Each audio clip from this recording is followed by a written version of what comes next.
Channel आप सभी का स्वागत करती हूँ उस अमेजिंग प्लेटफॉर्म पे। मैं हूँ आपकी होस्ट, आपकी दोस्त इसरा खान, और आपका बहुत बहुत स्वागत है। देखिए, एज प्रॉमिस्ड आप लोगों के लिए हम लोग 30 डे का मैराथन एक सेशन सीरीज लेके आए हैं, जहां पे मेरा आपके साथ ये पहला सेशन होने वाला है। आज के सेशन में क्या होने वाला है, देखिए, मैं आपके साथ वाईटी प्लेटफॉर्म पे सारे क्लास स्टूडेंट्स के साथ मैंने बहुत सारे लीगल अपडेट्स, बहुत सारे करंट अफेयर्स ऑलरेडी डिस्कस करे हुए हैं। और आज के सेशन में बेसिकली हमारी जो पूरी सीरीज चलेगी, याद रखिएगा, पूरी सीरीज हम लोग नवंबर तक के करंट अफेयर्स प्रैक्टिस फॉर्मेट में, क्वेश्चन फॉर्मेट में करने वाले हैं। तो यही चीज है जो बहुत ही ज्यादा बढ़िया, बहुत ही ज्यादा अमेजिंग होने वाली है। लास्ट सेशन में आपने देखा किस तरह से मैंने, शिवानी मैम ने, मानसी मैम ने मिलके सारे क्वेश्चंस आपके सामने रखे। अच्छा, यहाँ पे क्या होने वाला है, जैसे कि आज के सेशन में आप देख सकते हो, हम लोग और ज्यादा क्रिस्प और ज्यादा इंपॉर्टेंट टॉपिक्स को लेने वाले हैं, क्योंकि हम लोग जनवरी फरवरी लीगल अपडेट्स, 2 महीने की लीगल अपडेट्स होने वाली हैं आपके लिए। तो सारे स्टूडेंट्स ज्वाइन इन करेंगे, आगे आने वाले सेशंस में एंड तक की बने रहेंगे हम लोग एक साथ। और बेसिकली आज का सेशन हम लोग शुरू करते हैं। There are gonna be 5 passages, 5 passages आज के सेशन में हम लोग देखेंगे, उनके क्वेश्चंस देखेंगे, रीजनिंग देखेंगे, क्योंकि अल्टीमेटली क्लैट एग्जाम में किस तरह से जो लॉ पैसेज में दिया हुआ है उस लॉ को आप किस तरह से अप्लाई करते हैं वो ज्यादा इंपॉर्टेंट हो जाता है, किस तरह से आप मोस्ट रिलायबल आंसर को चूज करते हैं। So let us start of with today's session and hope that this helps in your examination. तो दोस्तों, सबसे पहले तो जैसा कि मैंने आपको बताया, 2 मंथ्स हम लोग आज के सेशन में कवर करने वाले हैं। देखिए, थ्योरी, जो थ्योरी पार्ट है बच्चा लोग, जो थ्योरी पार्ट है वो हम लोग ऑलरेडी कवर कर चुके हैं। यानी कि इन लीगल अपडेट्स के जो लीगल करंट अफेयर्स होते हैं, एलसीए की थ्योरी हम लोग ऑलरेडी कवर कर चुके हैं। अब थ्योरी के अलावा क्या बचता है कि भाई उसी थ्योरी से रिलेटेड कोई भी टॉपिक हमने उठा लिया और उसका प्रैक्टिस किया। इसमें भी 3 फैकल्टीज ने आपको कंटेंट प्रोवाइड किया है। अब यहाँ पे 30 डे मैराथन सेशन में क्या डिफरेंट होने वाला है, होने ये वाला है कि अब हम लोग, जैसे मान के चलिए, ये सेशन और इसके बाद वाले सेशन में आपको 2 सेशंस में 4 महीने की लीगल अपडेट्स, यानी कि अब आपको और ज्यादा इंपॉर्टेंट पैसेजेस जो हैं वो आप इस सेशन में करोगे, आगे आने वाले सेशंस में करोगे। बात क्लियर हो गई? So let us start with today's first passage. बेटा, जो फर्स्ट पैसेज है ना, अच्छा, यहाँ पे हम लोग बहुत सारे, देखो, जब भी क्लैट एग्जाम आप देखोगे, क्वेश्चन पेपर देखोगे, तो पूरे क्वेश्चन पेपर में एग्जामिनर की कोशिश ये रहती है कि वो हर एस्पेक्ट को टच करे। यानी कि आप माइनर लॉज भी पाओगे, कोई ऐसा इशू भी पाओगे जो सोशल रेलेवेंस रखता हो, एक मेजर लॉ भी पाओगे, फ्रीडम ऑफ रिलीजन के बारे में पूछ लेंगे, आपसे पूछेंगे रिट्स क्या होती हैं, रिट ऑफ मैंडेमस क्या होता है। तो वो हर एक एस्पेक्ट को चूज करते हैं। उसी तरह से आज के सेशन में बच्चा लोग आपको हर एक, यानी कि हर एक लॉ को टच करता हुआ, माइनर भी मेजर भी, सब कुछ मिलने वाला है। ठीक है, तो पहला पैसेज हम लोग देखेंगे। देखिए, सुप्रीम कोर्ट का बेसिकली एक डिसीजन आया था। सुप्रीम कोर्ट इस डिसीजन में ऑब्जर्व करता है कि जो भी क्रिमिनल प्रोसीडिंग होती है जहां पे डाउरी डिमांड की मांग होती है, उसको हम क्वॉश, यानी कि उसको हम एंड नहीं कर सकते, उसको हम क्वॉश नहीं कर सकते, मेरली इस वजह से, सिर्फ और सिर्फ इस कारण की वजह से कि एक डाइवोर्स पिटिशन जो है वो पेंडिंग चल रहा है। यानी कि मान के चलिए, अगर ए और बी हस्बैंड और वाइफ है और इनकी शादी से रिलेटेड डाइवोर्स पिटिशन जो है वो पेंडिंग है, it is pending in the court. तो क्योंकि ये डाइवोर्स पिटिशन पेंडिंग चल रहा है, अभी इसके मैटर पे डिसाइड नहीं किया है, सिर्फ इस ग्राउंड पे कि ये मैटर पेंडिंग है, इस ग्राउंड पे हम ये जो डाउरी डिमांड करा गया था, जो criminal proceedings for dowry demand है, उनको एंड, उनको रद्द, उनको क्वॉश नहीं किया जा सकता, ये कहा। आगे देखिए, in this case the husband applied for the divorce because the wife is suffering from disease AIDS. ठीक है, सेक्सुअली एसटीडीज जो होते हैं उसमें से एक एड्स भी है। The wife thereafter lodged an FIR alleging that her husband was demanding a luxury car। अब इसके बाद क्या होता है, वाइफ FIR लॉन्च करती है कि हस्बैंड एक लग्जरी कार मांग रहे थे, मान के चलो मर्सिडीज, BMW, ऑडी मांग ली। अब बताओ क्या करा जाए। तो luxury car by way of dowry, the Allahabad High Court quashed the criminal proceedings observing that the complaint lodged against the husband's demand of dowry is inherently improbable and that it falls in the category of bogus prosecution. अब यहाँ पे Allahabad high court से हो गई गलती से mistake हो गई। इलाहाबाद हाईकोर्ट ने जो कंप्लेंट फाइल करी गई थी वाइफ के द्वारा, कहा कि भाई ये बोगस है, आप फर्जी बातें कर रही हैं, और उनकी जो कंप्लेंट फाइल करी उसको यहाँ पे इम्प्रॉबेबल माना, यानी कि ये इस सिचुएशन में प्रॉबेबल नहीं है। तो एक तो ये बात होगी। उसके बाद देखिए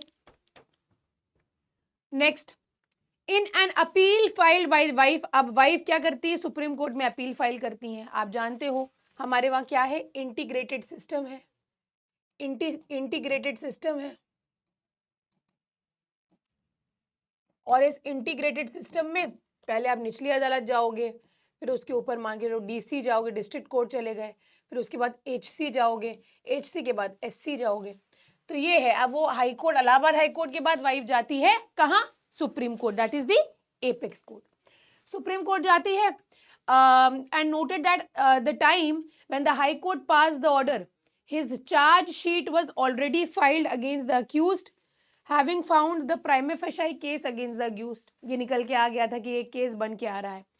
merely because the wife is suffering from the disease AIDS के कारणवश and or divorce petition was pending, divorce petition pending है, it cannot be said that the allegations of demand of dowry were inherently highly improbable and the said proceedings can be said to be bogus proceedings। कहा, आपने गलत कहा है ये बात कि सिर्फ इस वजह से कि डाइवोर्स पिटिशन पेंडिंग चल रहा है और वाइफ को एड्स है, इस वजह से आप ये कह रहे हैं कि ये जो मांग करी, जो कंप्लेंट फाइल करी है वो बोगस है।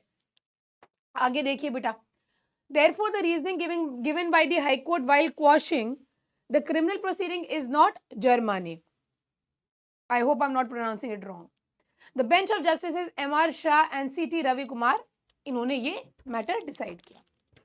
आगे देखिए बेटा, the court further noted that the high court while quashing the criminal proceedings in the exercise of the power under section 482 CRPC, पढ़ा है कभी देखा है सेक्शन 482 CRPC? एक बहुत ही यूनिक सा सेक्शन है, इनहेरेंट पावर के बारे में बताता है। किसने किसने पढ़ा है इसके बारे में? तो इनहेरेंट पावर में सेक्शन 482 यहाँ पे कहा कि आपने बहुत बड़ा एरर कर दिया है 482 के अंदर अपनी पावर को एक्सरसाइज करके, साथ ही साथ अपने जुरिस्डिक्शन को एक्सीड किया है under section 482। Once the Supreme Court कह रहा है हाई कोर्ट से, once the chargesheet was filed after the investigation had been found a prima facie case husband के against, it cannot be said that the prosecution was bogus। आप ये नहीं कह सकते कि अगली पार्टी जो है वो बोगस है, फर्जी है, फ्रिवलस है। bogus under the circumstances the impugned judgment and the order passed by the high court quashing the criminal proceeding is unsustainable। Court ने कहा कि जो आपने प्रोसीडिंग्स को क्वॉश किया है 482 की पावर्स को एक्सरसाइज करके, ये करेक्ट नहीं है और ये मेंटेनेबल नहीं है। अब देखते हैं बेटा, अब देखते हैं, अब यहाँ पे एक चीज इंपॉर्टेंट हो जाती है आपकी जाननी, बहुत बहुत इंपॉर्टेंट हो जाती है, एक्चुअली इंपॉर्टेंट नहीं बहुत इंपॉर्टेंट। सेक्शन 482 CRPC क्या कहता है? Saving of inherent powers of the High Court, nothing in this court shall be deemed to limit or affect the inherent powers of the high court to make such orders as may be necessary to give effect to any order under this code or to prevent abuse of the process of any court or otherwise to secure the ends of justice। क्या कहने का मतलब है? Nothing in this code, code का मतलब यहाँ पे CRPC, यानी कि CRPC में कोई भी ऐसा प्रावधान, कोई भी ऐसी प्रोविजन, कोई भी ऐसा सेक्शन नहीं है जो लिमिट करे या अफेक्ट करे क्या, इनहेरेंट पावर किसकी? हाई कोर्ट की इनहेरेंट पावर। देखो बहुत सारी चीजें दोस्तों लिखी होती हैं लॉ के अंदर, किताबों के अंदर देखने को मिलेगी कि भाई हाँ ये पावर है, ये हाई कोर्ट की पावर है, ये पावर है, ये सुप्रीम कोर्ट की पावर है। बहुत सारी चीजें ऐसे लिंक्ड होती हैं कि क्योंकि आप हाई कोर्ट हो आपके पास ये पावर होगी ही होगी, और ऐसी पावर्स जो भले ही एक्सप्लिसिटली लिखी ना हो लेकिन because you are High Court you possess such powers. ये कौन सी पावर्स होती हैं? ये इनहेरेंट पावर्स होती हैं। हर हाई कोर्ट के पास इनहेरेंट पावर है, जैसे कि इस केस में उसने क्रिमिनल कंप्लेंट की जो फाइल करी गई थी वाइफ की, उसकी प्रोसीडिंग्स को क्वॉश कर दिया। ये क्या है? ये इनहेरेंट पावर को एक्सरसाइज किया। कहते हैं कि भैया भले ही सीआरपीसी में कुछ ना लिखा हो, 482 के अंदर तो हमारे पास पावर है ही है। Inherent powers of the High Court to make such orders, कर सकता है हाई कोर्ट ऐसे orders as may be necessary to give effect to any order under this code. मान के चलिए इस कोड के अंदर अगर कोई ऑर्डर करना है, अगर कोई भी मैटर को डिसाइड करना है, तो उसके लिए ये किया जा सकता है। या फिर to prevent abuse of the process of court, मान के चलो डिले होना, मान के चलिए एविडेंस टाइम पे, मतलब कलेक्शन ऑफ एविडेंस में डिले हो रहा है, एप्रिसिएशन ऑफ एविडेंस, इन सारे मामलों में इसको यूज किया जा सकता है। Prevent the abuse of the process of the court और otherwise secure the ends of justice. इन तीन मामलों में 482 442 का यूज किया जा सकता है। ठीक है, चलिए आगे आइए, अब रेडी हो जाइए क्वेश्चंस के लिए। First question on your screen, here it goes. Anita filed a complaint against her husband for demanding a luxury car as dowry, while their divorce petition was pending due to her suffering from AIDS. The Allahabad High Court quashed the criminal proceedings, stating that the complaint was inherently improbable and fell into the category of bogus prosecution. According to the Supreme Court, what error did the High Court commit in quashing the proceedings? A. The High Court exceeded its jurisdiction under Section 482 CRPC by considering the pending divorce petition. B. The High Court correctly applied Section 482. C. The High Court erred in filing charge sheet. D. The High Court decision was correct considering the seriousness of the wife's medical condition. बेटा जैसे ही ये चार option पढ़ोगे अपने आप आपको A option जो है वो करेक्ट लगने लगेगा। High Court exceeded its jurisdiction under section 482, exceed कर दिया by considering the pending divorce petition. Divorce petition pending थी, उसके बाद आपने कहा कि जो वाइफ के द्वारा क्रिमिनल कंप्लेंट फाइल करी गई वो बोगस है, आपने अपने जुरिसडिक्शन को एक्सीड कर दिया। तो बेटा यही करेक्ट आंसर है। करेक्ट आंसर इज ए, क्योंकि सुप्रीम कोर्ट ने ये कहा कि High Court has erred by considering the pending divorce petition as a reason to quash the criminal proceedings. Supreme Court emphasized that the pending divorce petition or wife's health condition does not render dowry demand allegations improbable. ठीक है, चलिए next question पे आ जाइए। The husband claimed that the criminal proceedings should be quashed because the divorce petition was pending due to wife's health conditions. Husband ने ये claim किया actually कि ये जो क्रिमिनल प्रोसीडिंग्स है बेटा इनको क्वॉश कर देना चाहिए, इलाहाबाद हाई कोर्ट से कहा था, क्योंकि जो डाइवोर्स पिटिशन है ये अभी पेंडिंग चल रहा है due to the wife's health condition. How did the Supreme Court respond to this argument? A, the Supreme Court agreed stating that the wife's health condition justified. B, Supreme Court disagreed, noting that the pending divorce petition do not render dowry demand allegations inherently improbable. C, Supreme Court agreed, emphasizing that the husband's demand for a luxury car was unreasonable given the circumstances. D, the Supreme Court disagreed, finding that the pending divorce petition made the dowry demand allegations inherently improbable. अब यहाँ पे आप बेटा देखिएगा जो B option है disagree कर रहा है Supreme Court, noting that the pending divorce proceedings do not render dowry demand allegations inherently improbable. B option जो है बेटा, जो बी ऑप्शन है वो करेक्ट है। क्यों?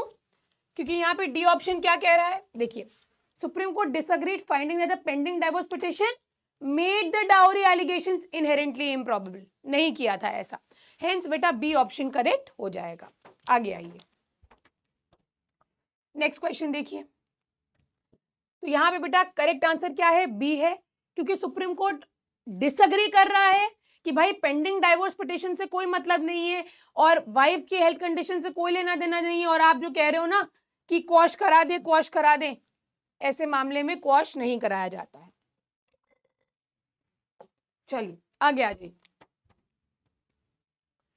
नेक्स्ट क्वेश्चन देखिए। The Allahabad High Court quashed the criminal proceedings asserting that the complaint against the husband's dowry demand was inherently improbable and amounted to bogus prosecution. Supreme court क्या factor ऐसा था, according to Supreme court ऐसा कौन सा factor था कि ये high Court का डिसीजन जो था वो फ्लॉड था? जो हाई कोर्ट की रीजनिंग थी उसमें गड़बड़ था, उसमें फ्लॉ था, उसमें गलती थी? A, the pending divorce petition, B, wife's health condition, C, वो रीजन पूछा जा रहा है बच्चा लोग जिसके कारणवश सुप्रीम कोर्ट को लगता है कि उनका डिसीजन गलत था। C, the chargesheet filed after finding a prima facie case, D, the luxury card. बिल्कुल सी ऑप्शन यहाँ पे करेक्ट होगा। जो चार्जशीट फाइल करी गई, आपने कंप्लेंट उनकी रिजेक्ट करी, क्वॉश करी, साथ ही साथ आपको ये पता था कि ये केस प्रिमा फेसाई केस निकल के आ रहा है, हेंस बेटा सी ऑप्शन जो है करेक्ट हो जाएगा। Supreme court noted that the high court's reasoning was flawed because charge sheet has already been filed after finding a prima facie case against the accused. This fact invalidated the high court's decision to quash the criminal proceeding, जो अभी मैंने आपको बताया। Question देखिए बेटा, the Supreme Court observed that the High Court in quashing the criminal proceedings has exceeded its jurisdiction under 400 under section 482। थोड़ा सा हिंदी गिनती में थोड़ी दिक्कत है, माइंड मत करिएगा।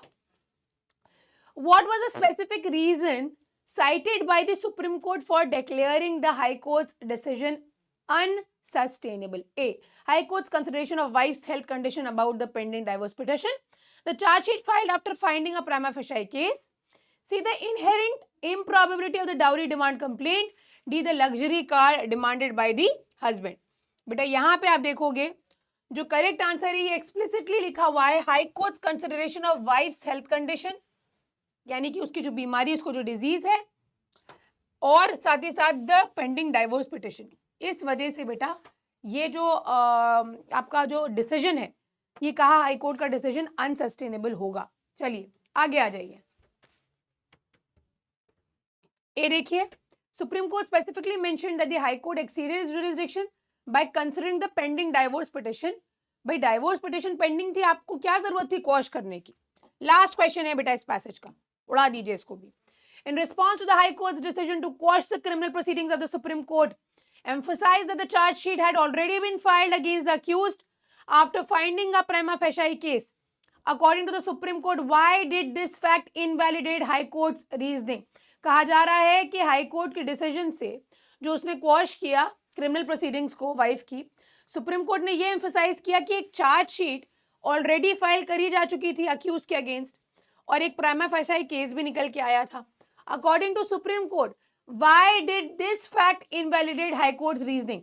अब यहाँ पे इस फैक्ट जो है, इस फैक्ट से हाई कोर्ट की रीजनिंग कैसे इनवैलिडेट हो गई? A, Supreme Court found that the charge sheet was filed without proper investigation. B, Supreme Court believed that the pending divorce petition should have been considered before filing the charge sheet. C, the Supreme Court argued that the charge sheet contradicted the inherently improbable nature of the dowry demand complaint. D, the Supreme Court determined that the High Court has correctly applied Section 482 despite filing of the charge sheet. अब यहाँ पे आप अपने आप ही समझ जाओगे, जैसे ही आप देखोगे सी ऑप्शन आपको समझ में आ जाएगा कि सुप्रीम कोर्ट ये कहता है कि जो चार्जशीट फाइल करी थी वो कॉन्ट्राडिक्ट कर रही है किस चीज से? भाई चार्जशीट किसी केस में फाइल क्यों करेंगे आप? इसीलिए करेंगे क्योंकि आपको पता चलेगा कि अगला पर्सन गिल्टी है।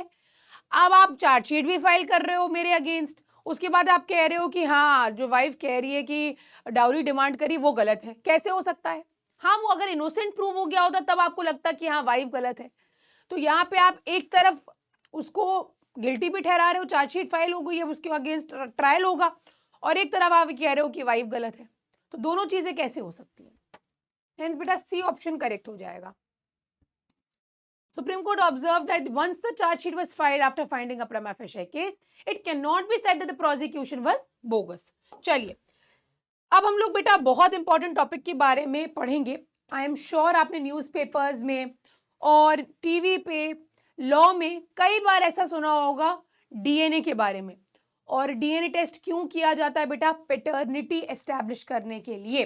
पैटर्निटी एस्टैब्लिश करने के लिए एक एग्जाम्पल देखेंगे, आपको सारी चीजें क्लियर हो जाएंगी। ए की शादी हुई बी से, ए की शादी हुई बी से, इन दोनों की एक संतान हुई सी, इन दोनों की एक संतान हुई सी। ए और बी के बीच में बहुत सारी लड़ाइयाँ होती थी, बहुत सारी लड़ाइयाँ होती थी। इस डिस्प्यूट में एक बार की जब लड़ाई हुई तो बी पहुँच गया कोर्ट, बी पहुँच गया कोर्ट, और यहाँ पे ए के अगेंस्ट एक सूट फाइल करता है, कहते हैं कि इन्होंने बाइगमी करी है, एडल्ट्री किया है, एक्सेट्रा एक्सेट्रा एक्सेट्रा, जो भी है, डाइवोर्स पिटिशन फाइल करता है। अब यहाँ पे इनका तर्क क्या होता है? अब यहाँ पे खाली कह देने से, ओरली कह देने से तो कुछ नहीं होने वाला है ना। ओरली कह देगा अगर बी, तो ऐसे बी की बात तो नहीं मानी जाएगी कोर्ट में। अब हुआ क्या बेटा, कोर्ट ने कहा कि आपको प्रूव करना पड़ेगा। अब इनके पास ना तो कोई एविडेंस, ना कोई व्हाट्सएप चैट, ना कोई इंस्टाग्राम की हिस्ट्री, ना कोई स्क्रीनशॉट, ना कोई पिक्चर्स। तो इन्होंने कहा कि कोर्ट से बताता है कि जो हमारा बच्चा है वो भी जो है उसी के संतान है जिसके साथ इसका इलिसिट रिलेशनशिप है, ठीक है। अब क्या हुआ, अब कोर्ट ने कहा कि आपको इस चीज को प्रूव करना पड़ेगा। तो बी कहता है कि कोर्ट से कहता है कि इसका बेस्ट ऑप्शन है कि आप डीएनए करा लीजिए, आप डीएनए करा लीजिए, डीएनए टेस्ट करा लीजिए। इससे इस बच्चे की, एक्चुअली ये टेस्ट इस बच्चे के लिए होता है, इस बच्चे की क्या पैटर्निटी है, इसका कौन फादर है ये एस्टैब्लिश हो जाएगा। इसकी पैटर्निटी किसकी है, मैं हूं या वो अदर पर्सन है। मान के चलो इनका अफेयर डी के साथ है, तो बी फादर है या डी फादर है, इसको डिसाइड करने के लिए सी का फादर कौन है ये टेस्ट किया जाता है, पैटर्निटी डीएनए टेस्ट, ठीक है। लेकिन बेटा मैं आपको पहले से बता दूं, कोर्ट्स के अंदर इसको इतना आसानी से यूज नहीं किया जा सकता है। It is not at all allowed to use DNA test. क्यों? इसका प्राइम रीजन ये है कि बेटा इसमें बच्चे की जो जिंदगी होती है ना, जो बच्चे का फ्यूचर होता है वो इसके साथ जुड़ा होता है। अब मान के चलिए फॉर एग्जाम्पल ये डीएनए टेस्ट होता है और डीएनए टेस्ट में निकल के आता है कि ये संतान तो डी की है, यानी कि एक तो पहले ये रिश्ता टूटेगा, ये बच्चा कभी अपनी माँ को माफ नहीं कर पाएगा। इन सारी चीजों के लिए हमेशा पूरी जिंदगी इसको इस चीज से प्रताड़ित किया जाएगा। जो फादर का पैटर्निटी बड़ा जो लड़के होते हैं ना उनको बड़ा हर्ट होता है ऐसी चीजें अगर कोई हो जाती हैं। तो हेंस डीएनए टेस्ट को बहुत ही कॉशियसली, बहुत ही मतलब सावधानी से यूज किया जाता है। इसी से रिलेटेड एक पैसेज हम लोग अभी देखें, चलिए। अच्छा, एक बात मैंने आपको लास्ट सेशन में भी बताई थी, आई होप आपको याद होगी, और वो बच्चे जो मेरे साथ बैच में जुड़े हैं वो तो पढ़ते ही रहते हैं। इंडियन एविडेंस एक्ट है और इंडियन एविडेंस एक्ट का सेक्शन 112 इसी से रिलेटेड है, ठीक है। आइए देखिए, birth during marriage conclusive proof of legitimacy, section 112 evidence act क्या कहता है? कहता है कि ये जो फैक्ट है कि कोई भी पर्सन जिसका जन्म हुआ किसी वैलिड मैरिज के कंटिन्यूएंस में जो उसके मदर और किसी मैन के बीच में थी, या फिर 280 days after the dissolution of the mother being remarried. देखो, अब मान के चलिए ए, ठीक है, बी, दोनों की वैलिड मैरिज है, सी जो बच्चा पैदा होगा इन दोनों का, या ये जो बच्चा पैदा हुआ है, एक वैलिड मैरिज एग्जिस्ट कर रही है। यहाँ पे क्या कहा गया है कि भाई कोई भी वैलिड मैरिज जो कंटिन्यू कर रही है तो वो बच्चा क्या होगा, वो एक मतलब यहाँ पे उसको लेजिटिमेट माना जाएगा। दूसरा इंस्टेंस क्या बताया गया? दूसरा इंस्टेंस बताया गया कि मान के चलो ए ने बी को डाइवोर्स दे दिया, 280 दिन तक की ए ने मैरिज नहीं करी उस लड़की ने, और या तो 280 दिन के अंदर अंदर सी का जन्म हुआ। तो ऐसे केसेस में ये कंक्लूसिव प्रूफ हो जाएगा। कंक्लूसिव प्रूफ जानते हो क्या? पत्थर पे लकीर, इसको हटा नहीं सकते आप। कंक्लूसिव प्रूफ हो जाएगा कि ये जो सी है ना, ये इनका जो है वो legitimate son of this man, B का ही बच्चा है वो। ये कंक्लूसिव प्रूफ हो जाएगा जब तक कि बी ये नहीं बताता कि मेरे और ए के बीच में कोई भी एक्सेस है ही नहीं, कोई भी एक्सेस नहीं है। और ये नो एक्सेस प्रूफ करना बड़ा डिफिकल्ट हो जाता है, क्योंकि अगर कोई आपकी वाइफ है, अगर आप एक शादीशुदा रिश्ते में बंधे हो, तो ये नो एक्सेस प्रूव करना बड़ा दिक्कत की बात होती है। Unless it can be shown that the parties to the marriage had no access to each other at any time. भाई ये सोचा जाता है when he could have been begotten. आपकी शादी हुई है और आपके जो मैरिटल ऑब्लिगेशंस हैं, पूरी दुनिया ये मान रही है कि आप मैरिटल ऑब्लिगेशंस के अंदर हो, तो ये आपको प्रूव करना है कि कोई एक्सेस नहीं है, और वो प्रूव करना बड़ा दिक्कत की बात होती है। चलिए आइए आगे आइए, तो पैसेज पढ़ते हैं। Supreme Court observed that the DNA tests of children born during subsistence of a valid marriage may be directed only, तभी हम डायरेक्ट करेंगे जब एक sufficient material होगा डिसलॉज करने के लिए जो 112 का प्रिजम्पशन है ऑफ कंक्लूसिव प्रूफ। पत्थर की लकीर जो है, उस पत्थर की लकीर को तोड़ने के लिए जब तक कि कोई बहुत भारी भरकम मटेरियल नहीं होगा, प्रेमा फेशाई एविडेंस नहीं होगी, मटेरियल नहीं होगा कोर्ट के सामने, तब तक कि हम नहीं एक्सेप्ट करेंगे।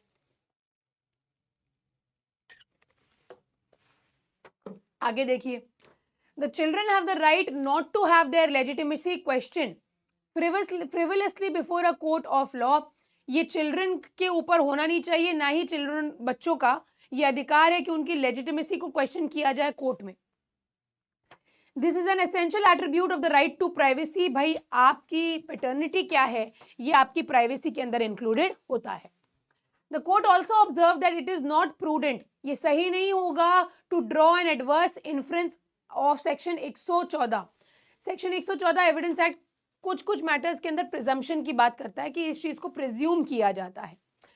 प्रिजम्पशन की बात करी जा रही है कि in every case where a parent refuses to subject the child to a DNA test, तो यहाँ पे क्या है, ऐसा कोई एडवर्स इन्फ्रेंस नहीं निकल के आ रहा है 114 के अंदर। यानी कि अगर आपने पैटर्निटी की बात करी, बी ने मान के चलिए यहाँ पे कहा कि आप एक डीएनए टेस्ट करा लीजिए, और अगर अदर पार्टी इस चीज को रिफ्यूज कर रही है, तो हर मामले में जरूरी नहीं कि आप इसको प्रिज्यूम कर लो कि हाँ गलत है, हाँ सच में वो बच्चा किसी और का है। हर मामले में इसको प्रिज्यूम नहीं करना चाहिए, ठीक है। In this case, the husband filed an application seeking a direction to subject the second child born to the wife during subsistence of her marriage with the respondent to DNA test to ascertain his paternity. ठीक है, दूसरा बच्चा जो पैदा हुआ था। This application was filed in a divorce proceeding. The family court allowed it and said the order was affirmed by the Bombay High Court. While setting aside the order, Apex Court bench made the following observations. बहुत important है, बहुत important. ऐसा करेंगे बेटा, सारे ही जितने भी मैंने आपको ये बताए हैं ना केसेस, जो भी जजमेंट्स हैं, इनकी साइटेशंस जो है, इनके जो केस के नाम है, वो आपको नीचे पिंड कमेंट में मिल जाएंगे, ठीक है। तो आप उसको भी रेफर कर सकते हो अगर आपको और डिटेल में पढ़ना है। कोर्ट ने क्या ऑब्जर्व किया, सबसे पहली बात ध्यान दीजिएगा, सबसे पहली बात देखिए क्या कही, that a DNA test of a minor child is not to be ordered routinely, ये रूटीन बेसिस पे ऑर्डर नहीं किया जाएगा। In matrimonial disputes, proof by way of DNA profiling is to be directed in matrimonial disputes involving allegations of infidelity only in the matters where there is no other mode of proving such assertions. अब अगर एक party दूसरे party को यहाँ पे husband wife को अगर मान के चलिए अलेज कर रहा है कि भाई आपने गलत काम करे हैं, तो ऐसे केसेस में कोई और अगर तरीका नहीं है प्रूफ करने का, सिर्फ तभी, जो भी मैंने आपको एग्जांपल दिया था, सिर्फ तभी आप डीएनए को यूज करोगे। चलिए आगे आ जाइए। दूसरा, the DNA test of children born during the subsistence of a valid marriage may be directed only when there is sufficient prima facie material to dislodge the presumption under section 112। कोई material होना चाहिए, जो अभी हम लोग ने पढ़ा था, ठीक है।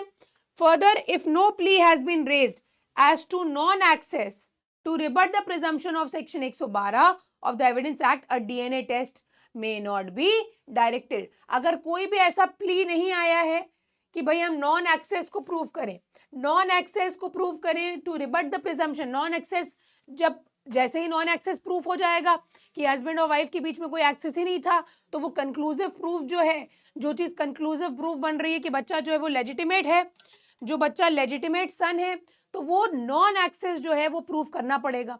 तो ऐसे में क्या होता है बेटा, नॉन एक्सेस प्रूफ करना जरूरी हो जाता है, राइट। चलो आगे आ जाइए बेटा।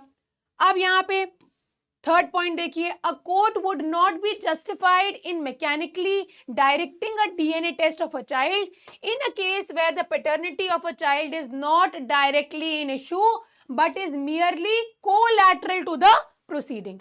अब यहाँ पे क्या कहा जा रहा है, court would not be justified in mechanically directing a DNA test of a child in a case where the paternity of a child is not directly in issue, जब paternity issue में है ही नहीं, when the paternity of child is not directly in issue but merely collateral to the proceeding, तो ऐसे cases में हमें DNA test देने की जरूरत नहीं है, राइट। आगे आइए, fourth point, merely because either of the parties have disputed a factum of paternity, it does not mean that the court should direct a DNA test. सिर्फ और सिर्फ इस वजह से कि एक पार्टी ने विवाद में कह दिया कि ये मेरी औलाद नहीं है, इस वजह से हम डीएनए टेस्ट के लिए अलाउ नहीं करेंगे। साथ ही साथ the party should be directed to lead evidence to prove और डिसप्रूव। आप भी अगर जज होगे, आप भी अगर कोर्ट में बैठे होगे, आप पार्टी से यही कहोगे, सबसे पहले आप अपना इक्का फेंक दोगे क्या? सबसे पहले कोई इंसान इक्का नहीं फेंकता, पहले एक कदम बढ़ाता है, फिर उसके बाद चलना शुरू करता है, फिर उसके बाद वॉक करना शुरू करता है, फिर उसके बाद ब्रिस्क वॉकिंग शुरू करता है, फिर उसके बाद रनिंग शुरू करेगा, कि तुरंत रनिंग शुरू कर देता है इंसान, है ना। There are tiny steps. तो यहाँ पे पहले कहा जाएगा आप प्रूव करो ना कि किस तरह से पैटर्निटी तो इशू ही नहीं है, आप दोनों के बीच का डिस्प्यूट है, बच्चे को बीच में आप क्यों ला रहे हो? सबसे बड़ी बात तो ये होती है बेटा। In other words, only in exceptional and deserving cases where such a test becomes indispensable, कोई और ऑप्शन नहीं। इंडिस्पेंसिबल का मतलब क्या है? अब और कोई चारा नहीं बचा, उसी केस में बेटा होता है इसको allow. Lastly, while directing DNA test as a means to prove adultery, the court is to be mindful of the consequences। क्या बच्चे के ऊपर असर पड़ेगा born out of adultery, including inheritance related questions, social stigma etc। पहला question देखिए, in a divorce proceeding a husband sought a DNA test for the second child born during the marriage to ascertain paternity। Divorce proceeding में husband ने DNA test के लिए कहा, जो अभी हम लोग ने अभी एग्जाम्पल में देखा, ठीक है। The court however set aside the order for test. अब ऐसे ही क्वेश्चन आपके सामने आएंगे, कोर्ट ने क्या किया, कोर्ट ने सेट असाइड कर दिया ये ऑर्डर को, टेस्ट के लिए मना कर दिया। वॉट लीगल रीजनिंग थी जो जिस वजह से कोर्ट ने इस डिसीजन को मना किया? अब आपको यहीं से अपने दिमाग को यूज करना है। A, the court observe that the DNA test should be routinely ordered in all matrimonial disputes. B, the court believe that the presumption under 112 of the evidence act should only be dislodged when there is a sufficient prima facie material and a DNA test is not to be ordered mechanically। जब कोई ऐसा material निकल के नहीं आ रहा है, ऐसे हम ऑटोमेटिकली डीएनए के लिए नहीं कहेंगे, जो अभी हम लोग ने बहुत डिटेल में पढ़ लिया। तीसरा देखिए, the court directed DNA test based on the husband's plea for non access invoking section 112। D, the court set aside the order without considering the implications of DNA. तो जैसा कि आप चारों पॉइंट्स को देख रहे हैं, यहाँ पे आप देखिए करेक्ट आंसर क्या हो जाएगा, करेक्ट आंसर ऑटोमेटिकली हो जाएगा बी। यहाँ पे क्या कह रहे हैं, बी ऑप्शन में कोर्ट ये बिलीव करता है कि जो presumption under section 112 evidence act का है उसको तभी डिसलॉज करेंगे, जैसा कि अभी हम लोग ने ऑलरेडी पढ़ा। क्लियर है? चलिए, B here is the correct answer. Passage clearly state करता है कि DNA test of the children born during the subsistence of a valid marriage may be directed only when there is sufficient prima facie material। चलिए, question number 2 देखिएगा, in a legal dispute involving allegations of infidelity, the court outlined specific criteria for directing DNA tests। According to the passage, when should a DNA test of children born during a valid marriage be directed in such disputes? कब हम allow करेंगे, DNA test? A, a DNA test should be routinely ordered। B, a DNA test may be directed only when either party disputes the factum of paternity। मना कर दिया था, याद है ना। C, the DNA test may be directed when there is a sufficient evidence to dislodge the presumption under section 114। D, a DNA test is to be directed only when there is a sufficient prima facie material to dislodge the presumption under section 112। तो clear क्या होता है? Clear? ये होता है कि correct answer यहाँ पे हो जाएगा डी। पूछिए क्यों, बताते हैं आपको क्यों। बी ऑप्शन हम लोग ने देख लिया था, आइदर पार्टी अगर फैक्टम ऑफ पैटर्निटी डिस्प्यूट कर रही है, हस्बैंड करा है मेरी औलाद ही नहीं है, तो क्या हम डीएनए के लिए अलाउ कर देंगे? तो ऑब्वियसली बी ऑप्शन तो एलिमिनेट हो जाएगा, डी करेक्ट हो जाएगा। बेटा आप ध्यान रखिएगा, आपको मोस्ट रिलायबल ऑप्शन को चूज करना है। बात समझ आई? चलिए आगे आ जाइए बेटा। The court emphasized that the right of children not to have their legitimacy questioned frivolously is an essential attribute of the right to privacy. How does this principle influence the court's approach to DNA testing in matrimonial disputes? The court emphasized that the right of children not to have questioned its legitimacy is an essential attribute. अब ये principal जो है किस तरह से influence करता है court की अप्रोच को डीएनए टेस्टिंग की मैट्रिमोनियल डिस्प्यूट्स में? A, the court believes that the right to privacy is irrelevant. जैसे ही ऐसा कुछ एक्सट्रीम क्वेश्चन में आया करे उसको तुरंत काट दिया करिए, एलिमिनेट कर दिया करिए, irrelevant, right to privacy irrelevant हो जाएगी, खुद सोचो। B, the court considered that the right to privacy as a paramount factor and routinely orders DNA test. क्या रूटीनली डीएनए टेस्ट का ऑर्डर करने के लिए कहा है? सी, the court sets aside DNA test order unless there is a compelling reason to dislodge the presumption under section 112. D, the court directs DNA tests without considering the potential impact. Directs DNA tests without considering the potential impact on the right to privacy, prioritizing the need to establish paternity. तो ऐसे case के अंदर आप देखो correct answer क्या हो जाएगा।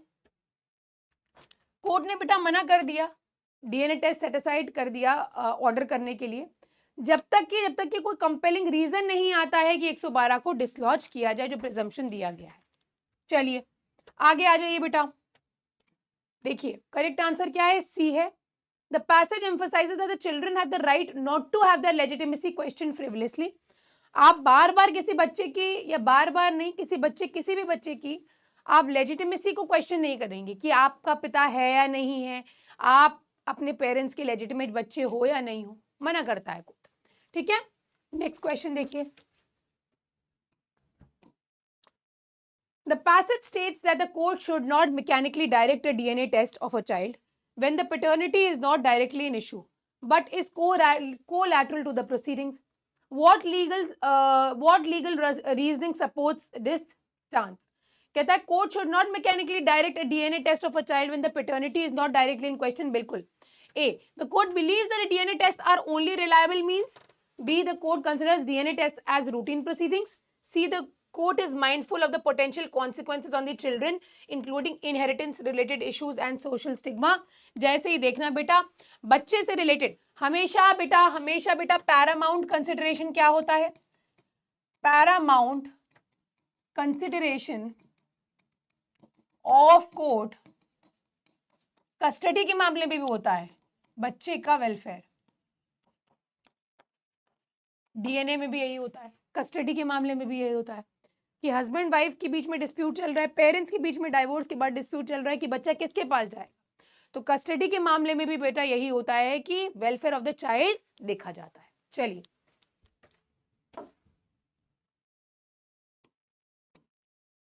so here the passage states that the court should not mechanically direct a DNA test of a child when the paternity is not directly an issue but is merely collateral to the proceedings. चलिए last question इस passage का हम लोग देख लेते हैं। The passage highlights that the DNA test should be directed in exceptional and deserving cases. According to the court's observation, in what situation can a court justify directing a DNA test? Passage highlights that a DNA test should be directed in exceptional and deserving cases. A, the DNA test should be directed routinely in all legal proceedings. B, the court can direct a DNA test whenever either party disputes a factum of paternity. C, DNA test can be directed only when there is no other mode of proving assertions. D, a court may direct DNA test in any case where there is a dispute, irrespective of the evidence. C option बेटा correct हो जाएगा, जैसे ही read करोगे वैसे ही समझ आ जाएगा। C here is the correct answer. चलिए next passage पे आ जाइए बेटा, और ये माल पानी से रिलेटेड है, पैसों से रिलेटेड है, पे कमीशन से रिलेटेड है। ठीक है, अब देखिए Supreme Court has observed that the pay commissions may be justified in recommending different pay scales. बहुत ध्यान दीजिएगा बेटा, आप कहोगे मैम आपने राइट टू इक्वालिटी पढ़ाया, अब आप कह रहे हो अगर डिफरेंट सैलरी डिफरेंट पैसा दिया जाता है तो वो सही होगा। सुप्रीम कोर्ट ने देखिए क्या कहा। सुप्रीम कोर्ट ने बेटा कहा पे कमीशन में be justified on recommending different pay scales for seemingly similar post and if the state accept such differentiation. अब मान के चलो बेटा, एक पोस्ट पे इंसान बैठा है ए, दूसरी पोस्ट पे मान के चलिए बैठा है बी, तो यहाँ पे जब पे स्केल की बात आ रही है तो सुप्रीम कोर्ट ने ये कहा कि जो पे कमीशन है बेटा, पूरा कमीशन है जो डिसाइड करता है कि क्या पे स्केल होनी चाहिए, जो स्टैंडर्ड पे स्केल होती है सरकारी गवर्नमेंट की फॉर द गवर्नमेंट एम्प्लॉयज। पे कमीशन में भी justified in recommending different pay scales for seemingly similar post. अगर ये दिख रहा है कि पोस्ट जो जॉब्स हैं जो ऑफिस होल्ड कर रहे हैं वो सिमिलर है तो वहां पे आप कर सकते हो। And if the state accepts, अब मान के चलो स्टेट यहाँ पे कौन सा आर्टिकल रेफर करेंगे, कमेंट सेक्शन में शेयर करिएगा। स्टेट के लिए हम कौन सा आर्टिकल कॉन्स्टिट्यूशन का रेफर करेंगे बताइएगा बच्चों, बैच के बच्चे जितने भी हैं। स्टेट अगर एक्सेप्ट कर रहा है कि सच डिफरेंशिएशन, अगर हम इनको 1000 रुपए दे रहे हैं और अगर हम इनको 5000 रुपए दे रहे हैं तो ये जो डिफरेंशिएशन है ये अगर किसी रीजनेबल क्लासिफिकेशन के ऊपर बेस्ड है तो यहाँ पे इसको कोर्ट इंटरफेयर नहीं करेगा और ये करेक्ट माना जाएगा। The doctrine of equal pay for equal work will not strictly apply in such cases. अब equal pay for equal work, जो equal pay for equal work की जो डॉक्ट्रिन है ये कमेंट सेक्शन में आपको शेयर करना है कि ये कौन से पार्ट में एग्जिस्ट कर रही है। क्या equal pay for equal work हमारी हमारी फंडामेंटल राइट के अंदर आता है? Equal pay for equal work, is it our fundamental right और is it mentioned in some other part of the constitution? Kindly comment section में जरूर शेयर करिएगा, ये मैंने बच्चों के साथ डिस्कस किया हुआ है डिटेल में। चलिए, कोर्ट ने कहा it may be true that the nature of the work involved in the two post may be sometimes appear to be more or less similar. However, the classification of the post and determination of the pay scale have reasonable nexus with the objective or purpose sought to be achieved, namely the efficiency in the administration. The pay commission would be justified in recommending and the state would be justified in prescribing different pay scales for seemingly similar posts. अब मान के चलिए, अब मेरी drawings को जज मत करिएगा, बहुत बढ़िया ड्राइंग मैं बनाती हूँ, बच्चे फैन है मेरी ड्राइंग के। तो ये ए है और इसके थोड़े बाल हैं ऐसे वाले हैं, ये बी है। इनकी पोस्टें लगती तो है सिमिलर, ये भी जल विभाग में है अधिकारी, ये भी जल विभाग में अधिकारी हैं। अब ये जो जल विभाग के अधिकारी हैं इनका ट्रांसफर होके ये अभी आए हैं बहराइच, मान के चलिए बहराइच में इनकी पोस्टिंग है दोनों की, ये अभी आए हैं। और ये बी साहब जो है सिमिलर काइंड की पोस्ट है इनकी भी, ये बहराइच की जो इनकी काम है इसमें ये 2 साल से काम कर रहे हैं और बहुत इनको माना जाता है, बहुत ज़्यादा काम करते हैं, लग के काम करते हैं, छुट्टी वुट्टी नहीं लेते हैं और बहुत दिल से काम करते हैं, बहुत लगन से काम करते हैं। और इनकी जो रिपोर्ट निकल के आती है, इनके जो काम है, इनका जो पेपर वर्क है वो बहुत ज़्यादा अच्छा है, बहुत अच्छा काम करते हैं। तो ऐसे में बेटा आप बताइएगा मुझे, अगर यहाँ पे इनको 20,000 रुपये महीना दिया जा रहा है और अगर वहीं पे इनके एफिशिएंसी के कारणवश इनको 29,000 रुपये महीना दिया जा रहा है, क्या ये सही होगा, क्या ये गलत होगा? ऑब्जेक्ट क्या है? इनको यहाँ पे होल्ड करके रखना, इनको यहाँ पे होल्ड करके रखना तब तक कि जब तक कि ये रिटायर नहीं होते। तो ऑब्जेक्ट जो आप अचीव करना चाह रहे हो, क्या वो इलीगल ऑब्जेक्ट है? अब वहीं पे मान के चलिए यहाँ पे जो जल विभाग के जो डायरेक्टर हैं, जो जल विभाग के चेयरमैन हैं, उनका ये पोता है। अब पोता गुड फॉर नथिंग है। अब पोते की 29,000 है और तब क्वेश्चन अराइज होता है और पे कमीशन की बात उठती है कि भाई ये कैसे दिया जा रहा है इनको सैलरी। तो ऐसे केसेस में क्या ये लीगल होगा या इलीगल होगा? क्या इसके अगेंस्ट भी सुप्रीम कोर्ट या पे कमीशन कह सकता है कि ये रीजनेबल नेक्सस है, ये डिफरेंस जो है ये रैशनल डिफरेंस है? बताइएगा, ठीक है। चलिए,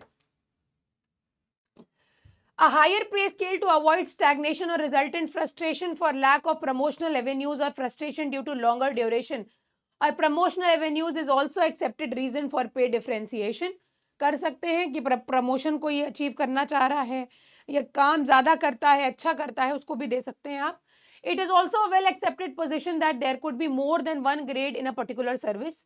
The classification of posts and the determination of pay structure thus falls within the exclusive domain of executive, and the courts or tribunals cannot sit in appeal over the wisdom of the executive in prescribing certain pay structures and grades in a particular service।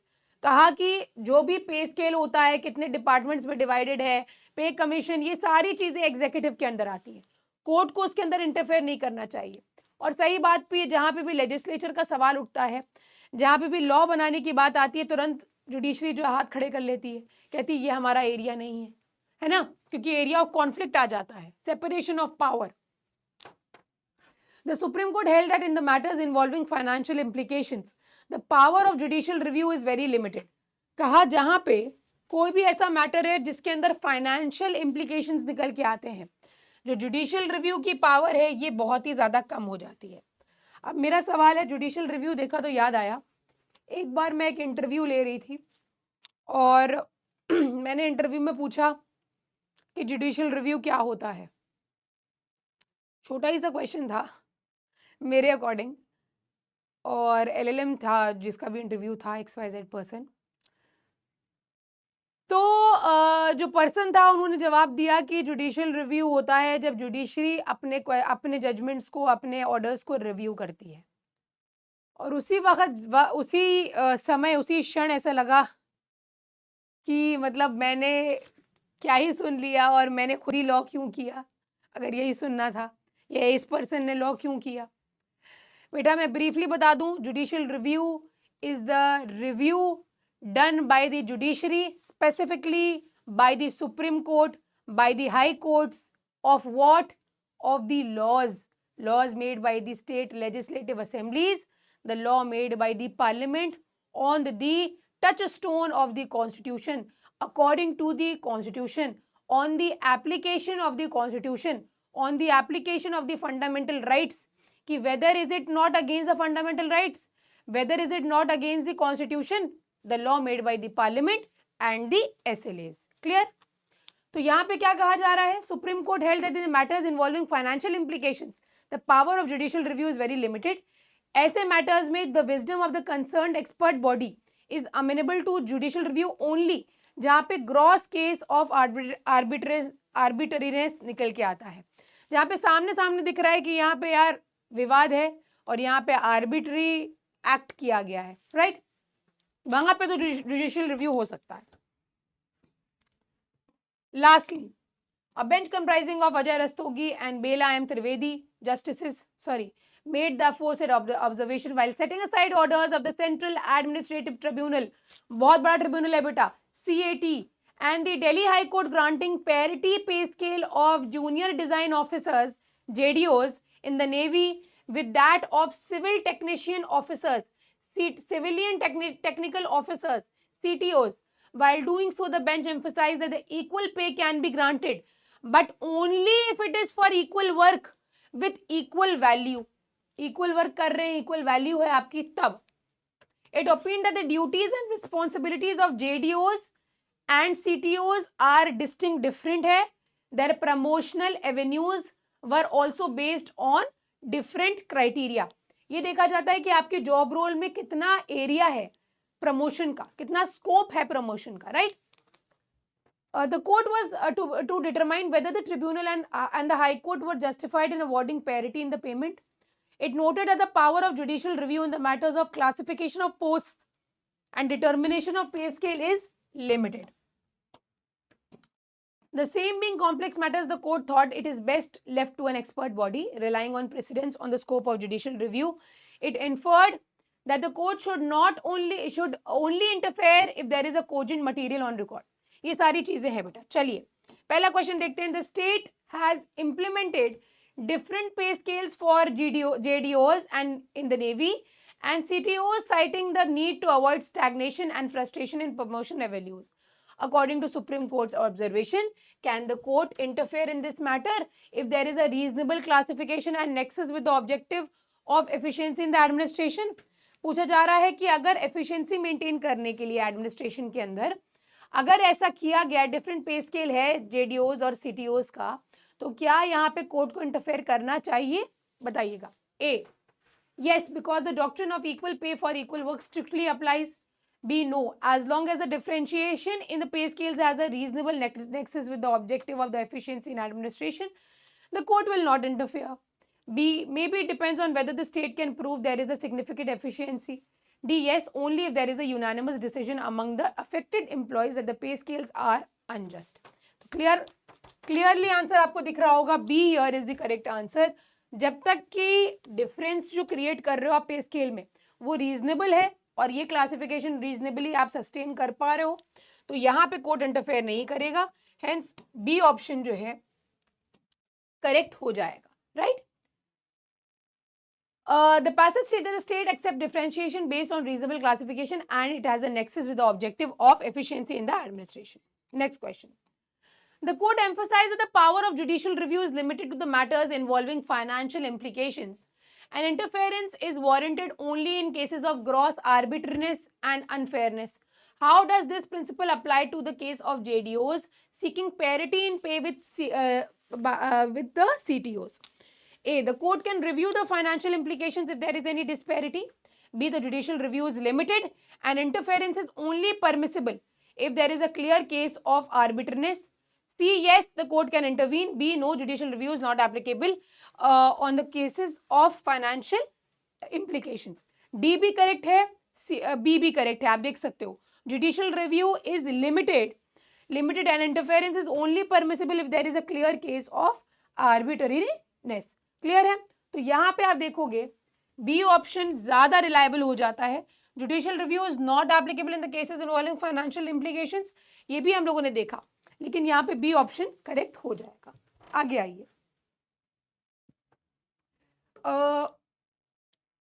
बेटा, passage में भी यही निकल के आया, judicial review limited होता है financial implications के मैटर्स में, ऐसा नहीं अलाउ ही नहीं किया जाता, लिमिटेड होता है एक्चुअली. ठीक है, चलिए. The Supreme Court held that the equal pay can be granted only if it is for equal work with equal value. In the context of the case, what criteria did the court consider to determine the applicability of equal pay for junior design officers and the civilian technical officers?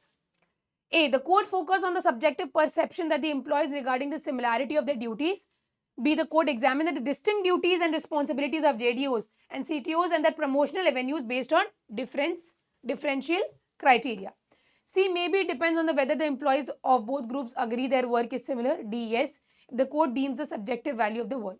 बेटा यहाँ पे B option correct हो जाएगा, ये हम लोग ने passage में भी देखा हुआ है. The distinct duties and responsibilities of JDOs and CTOs and their promotional avenues based on the different criteria. चलिए, here बेटा equal pay for equal work can be granted only if it is for equal work with equal value. Court examine करता है कि अगर distinct यानी कि different अलग अलग ड्यूटीज हैं, रिस्पॉन्सिबिलिटीज अलग है JDOs और CTOs की, और इनके प्रमोशनल एवेन्यूज भी डिफरेंट है, आपका स्कोप अलग है उनका स्कोप अलग है, तो ऐसे में दिया जा सकता है. चलिए, according to the court's observation, the classification of posts and determination of the pay structure fall within the exclusive domain of the executive. In what circumstances can the court exercise judicial review over such matters? The court can always intervene. B, the judicial review is limited and the court can intervene only there is a clear case of grave error. C, yes, if the employees affected by the pay structure can provide a violation in the fundamental rights. D, no, judicial review does not. देखो B और C दोनों correct हो जाएगा. Again दो options correct दिख रहे हैं मुझे. अगर एम्प्लॉयज ये कहते हैं तो ऑब्वियसली एक इनहेरेंट राइट है, फंडामेंटल राइट वायलेट होगी तो आप तो जा ही सकते हो, भले ही आप एम्प्लॉय हो जो नॉर्मल पर्सन हो बेटा. लेकिन यहाँ पे जो करेक्ट आंसर हो जाएगा वो हो जाएगा बेटा बी. बी हर इस कॉन्टेक्स्ट में करेक्ट हो जाएगा. पहले मैं लगा दूं टिक. जुडिशियल रिव्यू लिमिटेड होता है और कोर्ट अगर जब तक कि ग्रेव एरर नहीं तब तक इंटरफेयर नहीं करेगा. इसी रेफरेंस में हमने सारे क्वेश्चंस देखे हैं. ठीक है, लास्ट क्वेश्चन इस पैसेज का बेटा, supreme court set aside orders of central administrative tribunal And the Delhi High Court granting parity of pay scale for junior design officers and civilian technical officers based on the court's reasoning, under what circumstances can a court award equal pay seemingly similar posts? कब कर सकता है court? A, the court can grant equal pay if there is any dissatisfaction among the employees. B, equal pay can be awarded only if there is equal work with equal value. B option बेटा यहाँ पे correct हो जाएगा. The court can intervene if there is a clear case of arbitrariness also. ठीक है? So last question का correct answer क्या हो जाएगा बेटा? बी ही हो जाएगा. बी इज एक्यूरेटली करेक्ट, इस पर्टिकुलर पैसेज के अकॉर्डिंग है. ठीक है, आगे बढ़े बेटा. चलिए आ जाइए नेक्स्ट पैसेज की ओर. The Supreme Court held the parole. अब बेटा पैरोल क्या होता है आपको बताना है कमेंट सेक्शन के अंदर. What is parole? तो Supreme Court held that the parole period has to be excluded from the period of sentence under Goa prison rules 2006 while considering 14 years of imprisonment for premature release. MR Shah और CT Ravi Kumar ने इस particular matter को decide किया. कहा कि if the parole period is included as a part of sentence period, then any prisoner who is influential enough to may get parole several times. अब यहाँ पे अगर आप इंक्लूड कर दोगे तो एक इंसान जिसको आपने सेंटेंस किया है उसको पैरोल कई बार मिल सकता है. Right, this is against the purpose of actual imprisonment. The court said if the submission on the behalf of the prisoner is accepted, that the period of parole is to be included while considering 14 years of imprisonment, it is accepted. अगर उस time पे आपने कहा होगा कि payroll इसमें included होगा तभी हम मानेंगे. In that case, any influential prisoner may get parole several times as there is no distinction and it can be granted several times. If the submission is accepted, it may defeat very object and the purpose of actual imprisonment. तो basically ये इसी से related एक और हम लोगों ने passage already last session में देखा हुआ है. और यहाँ पे आई थिंक कोविड-19 के टाइम पे पैरोल जो है बेटा वो दिया गया था. राइट,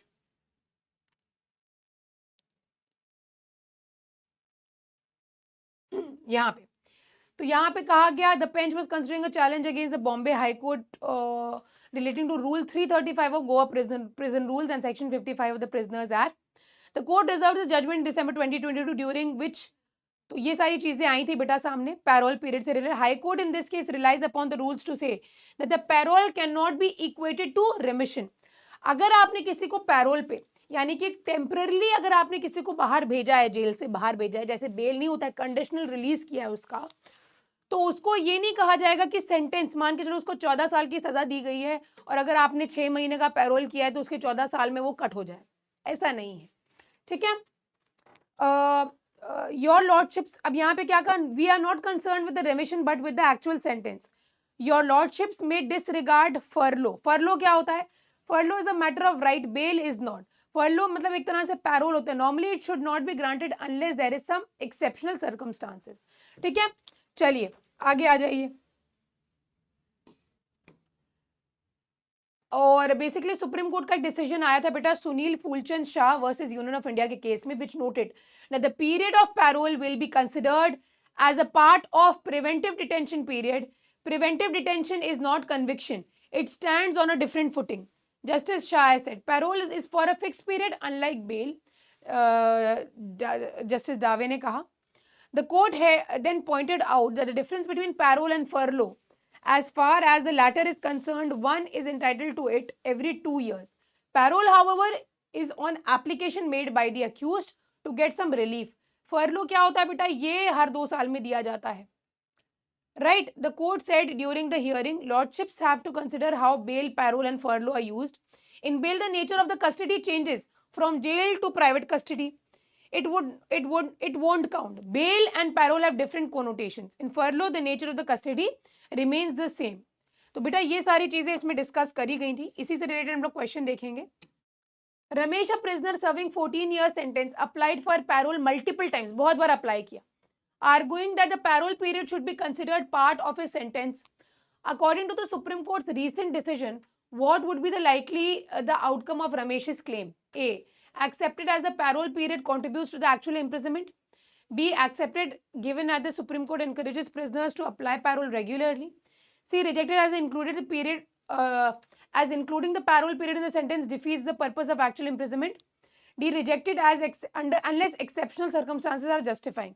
बेटा यहाँ पे आप देख सकते हो जो करेक्ट आंसर हो जाएगा वो ऑटोमेटिकली सी हो जाएगा, इसको रिजेक्ट किया जाएगा इस वजह से, क्योंकि जो एक्चुअल इम्प्रिजनमेंट का जो रीजनिंग होती है, किसी को अगर आप सजा दे रहे हो तो अगर बार बार आप पैरोल के लिए अप्लाई करोगे, बार बार आपको अगर छोड़ दिया जाएगा, तो ऐसे में उसका जो मेन एसेंस है वो कहीं ना कहीं लॉस्ट हो जाता है। चलिए,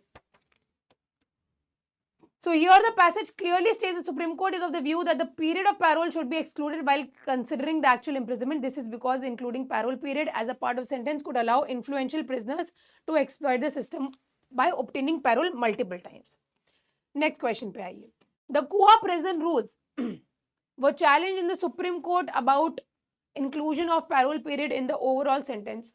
What stance did the court take regarding the impact of such inclusion on influential prisoners? A, it supported the inclusion to prevent influential prisoners. B, it opposed the inclusion, stating that the influential prisoners might exploit parole system if considered part of the sentence. It had no opinion. D, it suggested the influential prisoners should be granted parole. बेटा B correct हो जाएगा यहाँ पे, B option यहाँ पे correct answer हो जाएगा. फिर देखिए next, in the context of supreme court decision What argument did senior advocate Siddharth दावे, जस्टिस दावे नहीं थे बेटा, ये एडवोकेट दावे थे, present regarding the difference between furlough and parole? A, furlough and parole are synonymous and can be used interchangeably. Furlough is a matter of right, parole requires an application. Both furlough and parole involve changes like custody. Furlough is granted every 2 years automatically while parole requires exceptional matters में. यहाँ पे बेटा अगर आप देखेंगे तो जो correct answer हो जाएगा वो बी हो जाएगा, ये राइट होता है. फर्लो इज राइट, बेल भी is the matter of right, bail भी राइट होता है. ठीक है, याद रखिएगा, it is a conditional release but you can claim it as a right. चलिए आगे आइए, तो यहाँ पे आप देखेंगे जो करेक्ट आंसर है बी है. Passage explains furlough is a matter of right granted every 2 years, हर 2 साल में दिया जाएगा, लेकिन पैरोल के लिए आपको एप्लीकेशन फाइल करना होता है. If a prisoner claims furlough and parole should be treated similarly, how would the Supreme Court likely respond based on the passage? A, would Supreme Court agree as both involve changes? B, disagree emphasizing automatic nature of furlough every 2 years? C, agree given both furlough and parole contribute to preventive detention? D, disagree asserting that the furlough is a matter of right unlike parole. तो यहाँ पे किस वजह से यहाँ पे कैसे किस तरह से कोर्ट के द्वारा रिस्पॉन्ड किया जाएगा बेटा, तो ऑटोमेटिकली बेटा डी ऑप्शन करेक्ट हो जाएगा. डिसएग्री 2 मैटर्स में हो रहा है, एम्फसाइजिंग द ऑटोमेटिक नेचर, इस वजह से कि फर्लो ऑटोमेटिकली दी जाती है, इस वजह से अगर आप उसको डिसएग्री होगे तो ये करेक्ट नहीं होगा. डिसएग्री इस वजह से हो रहे हैं कि फर्लो एक राइट है, पैरोल एक राइट नहीं है, तो उसके लिए एप्लीकेशन देना होता है. चलिए, इसको हम लोग सिमिलरली ट्रीट नहीं कर सकते. लास्ट क्वेश्चन बेटा इस पैसेज का, considering the Supreme Court's stance on the exclusion of parole in determining an actual imprisonment, how would the court likely view a case where a prisoner argues for parole as form of remission? A, accepted as remission and parole are considered equivalent. B, accepted unless exceptional circumstances justify. C, rejected as a high court's decision emphasizes the distinction between parole and remission. D, rejected unless the parole is granted automatically after every 2 years. अब यहाँ पे बेटा आप देखोगे क्या कहा गया, how would the court likely view a case where a prisoner argues for parole as a form of remission? C correct हो जाएगा, इसको रिजेक्ट किया जाएगा as the high court's decision emphasizes the distinction between parole and remission. Difference होता है बेटा. चलिए, अब बेटा आपके लिए क्वेश्चन ये है कि ये जो पिक्चर में आप देख रहे हैं लास्ट पैसेज है हमारा, ये हमारा लास्ट पैसेज होने वाला है. क्वेश्चन आपके लिए बेटा, जिनको आप अभी आप पिक्चर में देख रहे हो वो कौन है बताइए. The person who you are seeing in the picture on your screen, एक सेकंड का टाइम दीजिएगा मुझे. कौन है बता सकता है कोई? चलिए पैसेज देखेंगे तो शायद समझ में आ जाए. Ending a major controversy over the election of mayor of the Municipal Corporation Delhi, MCD, not McDonald's. The Supreme Court on Friday held that the nominated members of Municipal Corporation cannot vote in the elections for mayor. The court nominated members vote नहीं कर सकते हैं बेटा, ध्यान दीजिएगा. The court also held that the nominated members cannot vote either in the elections for deputy mayor and standing committees. Also, the election of the mayor has to precede the election of the deputy mayor. The court held so while deciding a petition filed by AAP leader Shelley Oberoi, although the MACD elections were held in December 2022, the mayoral elections were stalled after the dispute रुक गए थे बेटा between आम आदमी party and BJP over allowing nominated members to vote. तो चर्चा क्या थी? आम आदमी पार्टी और बीजेपी के बीच में ये था कि हम नॉमिनेटेड मेंबर्स को इंक्लूड करेंगे नहीं करेंगे. सुप्रीम कोर्ट ने फाइनली स्टैंड ले लिया कि यहाँ पे नॉमिनेटेड मेंबर्स को इंक्लूड नहीं किया जाएगा. ठीक है. A bench comprising of Chief Justice of India, Justice P.S. Narasimha, J.B. Pardiwala relied on Article 243R of the Constitution and Section 3, Subclause 3 of the Delhi Municipal Corporation Act 1957 to hold that the persons nominated by administrations do not have the right to vote. इनके पास vote करने का अधिकार नहीं होता है. The prohibition on the nominated members exercising the right to vote in terms of Section 3, Subclause 3B1 shall apply to the first meeting where the mayor and deputy mayor are to be elected. The bench rejected the arguments on the Lieutenant Governor of Delhi and Municipal Corporation of Delhi that nominated members are entitled to vote. LG और Municipal Corporation ने कह रही थी कि nominated members को vote करने का अधिकार दिया जाएगा. उसी तरह से मैंने आपको बताया था कि जो इलेक्टोरल कॉलेज होता है किसका इलेक्शन करता है. इलेक्टोरल कॉलेज किसके इलेक्शन के लिए उसका गठन होता है. दो एंटिटीज हैं हमारे कॉन्स्टिट्यूशन के अंदर जिनके इलेक्शंस के लिए एक इलेक्टोरल कॉलेज बनाया जाता है. तो उसके अंदर भी बेटा नॉमिनेटेड मेंबर्स नहीं खड़े होते. I hope you remember. चलिए आगे आ जाइए. The bench issued following directions at the first meeting of the municipal corporation Delhi. An election shall be initially held for the post of mayor. जैसे ही पहली मीटिंग होगी मेयर की पोस्ट के लिए इलेक्शन होगा. And in that election members who are nominated shall not have the right to vote. Upon the election of the mayor shall act as presiding authority for conducting the election of the deputy mayor and the members of standing committee, at which the prohibition on the nominated members to vote shall continue. तब भी prohibition continue रहेगा deputy और standing committee दोनों की appointment के लिए. उसके बाद देखिए, notice convening the first meeting of municipal corporation shall be issued within 24 hours. The notice shall indicate the first meeting of the municipal corporation at which the election of the mayor should be held. Nominated members cannot vote, and that is basic principle of democracy. Chief Justice of India D.Y. Chandrachud orally said after dictating the order. Question आपके सामने ये रहा. Following the Supreme Court's decision on the municipal corporation elections, if a nominated member insists on exercising his right to vote during the election, what legal consequences may they face? A. They may be fined for attempting to violate the constitutional provisions.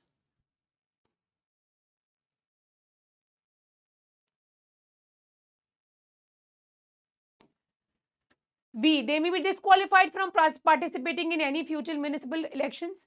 C. They may be allowed to vote. D. They may face criminal charges. बेटा यहाँ पे आप देख सकते हैं section 3 sub clause 3 जो Delhi municipal corporation का है ये कहता है कि nominated members do not have the right to vote. अगर नॉमिनेटेड मेंबर्स इंसिस्ट करते हैं they may be subject to legal consequences including fines और attempting to contravene the establish rule. तो ऐसे केसेस में बेटा ए ऑप्शन जो है वो करेक्ट हो जाएगा.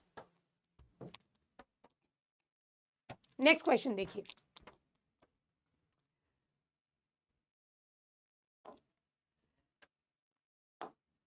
In the context of Supreme Court's ruling, if the election of the deputy mayor proceeds without prior election of the mayor, what legal implications may arise? Supreme court की ruling के according अगर election जो है deputy mayor का पहले हो जाता है मेयर के तो क्या होगा? A, the election of deputy mayor would be considered invalid and void. B, the deputy mayor would automatically assume the role of mayor. C, the nominated members would regain the right to vote. D, the deputy mayor would be required to resign. A new election process shall continue. अब क्या होगा बेटा इसमें correct answer? तो यहाँ पे आप देखोगे ए ऑप्शन जो है वो करेक्ट हो जाएगा. इसको हम इनवैलिड और वॉइड मानेंगे. ऐसा नहीं कि इनको हम रिजाइन कराएंगे. इनका ऑब्वियसली न्यू इलेक्शन होगा लेकिन इनकी पोस्ट वेकेंट मानी जाएगी और इनका इलेक्शन वॉइड और इनवैलिड होगा. चलिए सो यहाँ पे आप देखिए मेयर का इलेक्शन पहले होना चाहिए क्योंकि मेयर इसके अंदर डेप्यूटी मेयर को वही इलेक्ट करता है. अगर इसको फॉलो नहीं किया जाता है तो बेटा यहाँ पे इनवैलिड और वॉइड हो जाएगा according to Supreme Court's directive. If the Lieutenant Governor of Delhi challenges the Supreme Court's decision, arguing that it infringes upon the administrative authority discretion to nominate members, what legal argument could be presented to defend the court's decision? A, the court's decision aligns with the democratic principles outlined in 243R of the Constitution. B, the court's decision violates the separation of power doctrine. C, the court's decision disregards the constitutional right of Lieutenant Governor to make nominations. D, the court's decision is based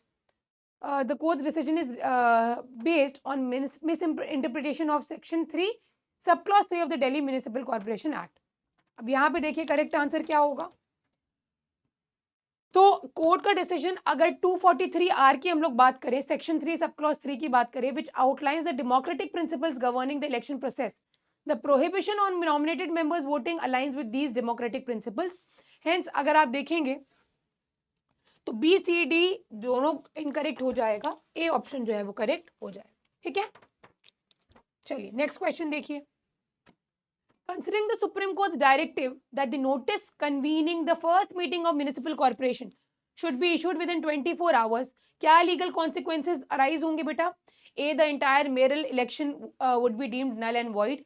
B, the nominated members would lose their right to vote in all future municipal elections. C, legal action may be initiated. D, the lieutenant governor may exercise the power to override the court's directive.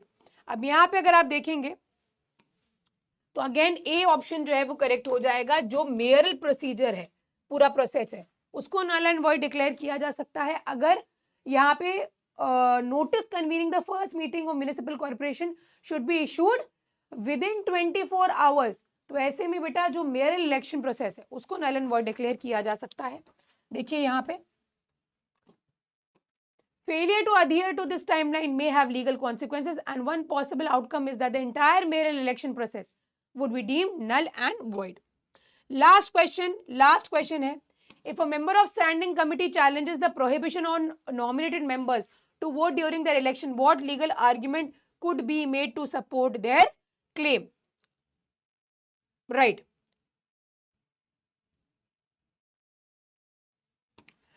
The prohibition violates the fundamental right to equality under Article 14.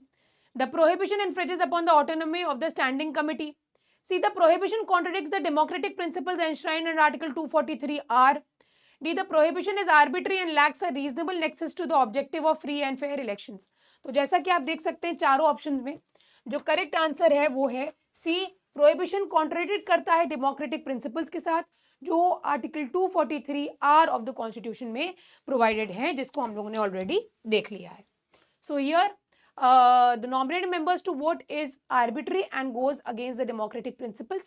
However, this is not correct answer based on the court's ruling. It is presented here to test the candidate's understanding of democratic principles. A, B और D जो है वो incorrect हो जाएंगे. C here is the correct answer. Prohibition contradicts the democratic principles under Article 243R.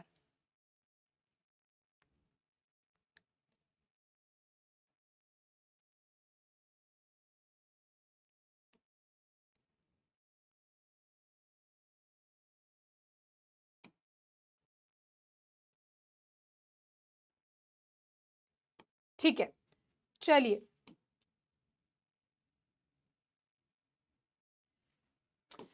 तो दोस्तों इसी के साथ हमने आपका आज का सेशन जो है वो ओवर किया. बहुत सारी चीज़ें हम लोगों ने इसमें पढ़ी, जैसे कि सबसे पहले तो हम लोगों ने द क्वॉशिंग ऑफ क्रिमिनल कंप्लेंट के बारे में पढ़ा, सेक्शन 482 CRPC, और क्या पढ़ा 112 इंडियन एविडेंस एक्ट के बारे में, पैटर्निटी के बारे में पढ़ा, इंपॉर्टेंस देखी बेटा.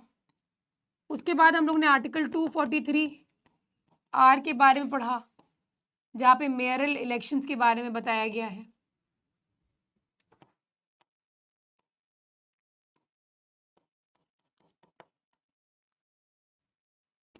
साथ ही साथ यहाँ पे हम लोगों ने डिटेल में देखा हुआ था, बहुत ही ज्यादा डिटेल में हम लोगों ने पढ़ा है. हियर पैसेज नंबर 4 जो हमारा था रिगार्डिंग पैरोल राइट, जो पैरोल से रिलेटेड था. तो ये सारी चीजें हम लोगों ने पढ़ी, हम लोगों ने समझी, और आई होप ये सारी चीजें आपके एग्जाम पॉइंट ऑफ व्यू से आपके लिए बेनिफिशियल होंगी. और इसी के साथ आज का अपना सेशन हम लोग एंड करते हैं बच्चा लोग। मिलते हैं नेक्स्ट सेशन में आपकी मार्च और अप्रैल के लीगल अपडेट्स के साथ। तब तक के लिए आपको क्या करना है, पढ़ाई करते रहना है, एंड तक के बने रहना है, क्योंकि आपको रैंक लेके आनी है। See you soon in the next lecture. तब तक के लिए पढ़ाई करते रहिए। Take care and good bye.